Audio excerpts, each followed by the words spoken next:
తక్షణమే ఆపదలు తొలగాలన్నా,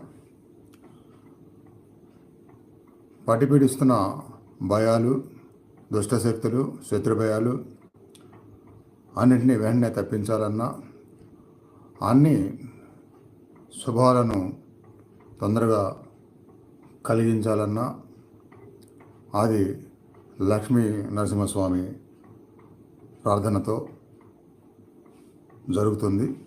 నమ్మకం పెట్టుకొని ఆయన నామస్మరణ చేస్తూ ఉంటే. అందుకని మనం ఈరోజు